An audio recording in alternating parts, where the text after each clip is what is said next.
Thank you. நீங்க number சொல்லுங்க, நான் உங்களுக்கு பே பண்ணிடுறேன். ஐயோ பரவாயில்ல இருக்கட்டுங்க. சொல்லுங்க, பரவாயில்ல. 945622. ஆயிடுச்சு.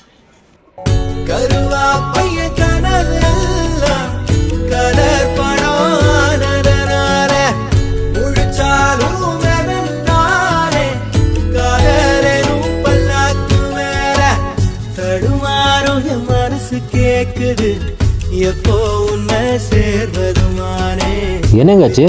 என் பர்ஸை காணுங்க. ஏங்க அதுல தான் ₹1 கூட இல்லைல்ல, போட்டு விடுங்க. யாருங்க சொன்னால் 1500 ரூபாய் இருந்துச்சு. ஸ்கேனர் காட்டுங்க ப்ரோ. நீங்க நம்பர் சொல்லுங்க, நான் உங்களுக்கு பே பண்ணிடுறேன்.